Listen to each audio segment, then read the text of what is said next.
ሰላም አለይኩም ወራህመቱላሂ ወበረካቱህ። ጀማዓ ናችሁ ደህና ናችሁ ያላችሁ እንግዲህ ከኔ ተበረከ ሰላም ነው።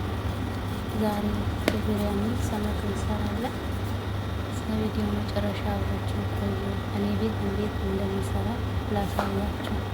ያው በየቤቱ ይለያያል አሰራሩ ማለት ነው። እና ይሄ ደግሞ በጣም ደስ የሚል ነው። ሞክሩት፣ ትወዱታላችሁ። እና ወዶች እዚህ ጋር ባህራት 4 አይነት ቅመም ያደረኩበት ዳርጋ ኩርኩምና 7ቱ ቅመሞች የለም። ይሄ ምንድነው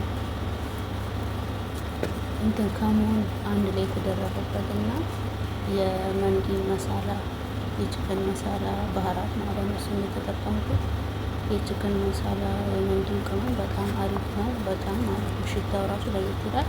2 ፍሬ ነጭ ሽንኩርት በቀጫጭኑ አድርጌ ጨምሬበታለሁ። እንደምታዩት እዚህ ጋር በደንብ እያሸሁት ነው፣ በደረቁ ነው ማለት ነው። ምክንያቱም ትንሽ 15 ደቂቃ ምናምን ፍሪጅ 20 ደቂቃ አካባቢ አስቀምጥና እጠብሰዋለሁ ማለት ነው። በዘይት ነው የምጠብሰው። ታያላችሁ እስከ መጨረሻው፣ እስከ ቪዲዮ መጨረሻ አብራችሁ ቆዩ። ይሄ እንደምታዩት እዚህ ጋር በደንብ ነው እያሸዋለሁ። ጨው አድርጌበታለሁ በስሱ ትንሽዬ ነው። 5 ፍሬ ነው የሚሰራው፣ የተቆራረጠ 5 ፍሬ እንደዛ ነው የሚሰራው። ያው በሚበላው ሰው ልክ ነው ማለት ነው። ቤተሰቡ ሁሉም አይበላም። ለ15 ደቂቃ ፍሪጅ አስቀምጨዋለሁ። እንደምታዩት እዚህ ጋር ጠብሰው ነው የጠበስኩት። ነው ዘይት እያጋልኩኝ ነው። ትንሽ የዱቄት የነጩ የሁለተኛው ዱቄት ትንሽ በላዩ ላይ እንትን ብዬበታለሁ። ለምን ደረቅ ይላል፣ በጣም ያማረ የሚሆን ይባላል ማለት ነው። መጨረሻ ላይ ነው እሱን ያልጨምራቸው ፍሪጅ አስቀምጡ እና እንደዚህ የመሰለ በሚያምር ሁኔታ ያው ቀልጦልኛል። በጣም ነው በቃ ድርቅ ብሎ ኬክ ነው የሆነ በጣም የሚጣፍጥ ተመስሎ ስለሚመጣችሁ። በነገራችን ዘይቱ ምንም እንትን አደረገው ቀጥታ ትንሽ የሚጠቀምበትን ሽንኩርት ነው የሚጠብቅበት ማለት ነው። ምክንያቱም ንጹህ ዘይት ነው ያደረኩበት። የስመት ቢሆንም በኋላ ላይ ደግሞ በጣም ሽታ ያማረ የሚሆነው ማለት ነው።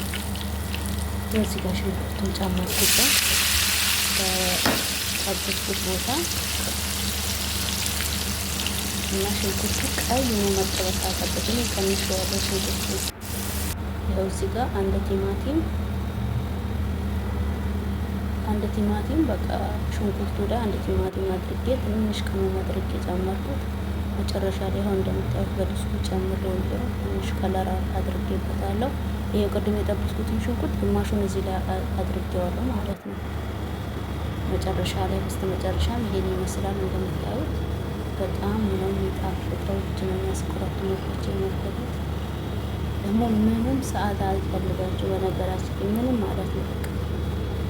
ኦልሬዲ አሁን ጁማ ነበረ የሰራሁት። አሁን ውስጥ ማረጋው ግን ያው ሌላ ቀን ቪዲዮ ነው የቀረጽኩት ጁማ ማለት ነው። ግን ወላይ ልብስ እየተኮስኩ ቆይቼ ነበር። አንዱ ቁጥባ እንትን እየተባለ ነው የጀመርኩት። ግን ወዲያውኑ በቃ ሰብረው ሲመጡ እንጨርሼ ልታጠብ ገብቻለሁ ማለት ነው። በጣም ፈጣን ነው። በነገራችን ላይ ደግሞ እሱን የሚያባል ይሄ ሰላጣ እንደምታዩት ከዝበራና ኪያር ቲማቲምና ነጭ ሽንኩርት አድርጌ በአማራ መልኩ ሙልጭ ተደርጎ የበላው ደጀ ሞክሩት። ቻው።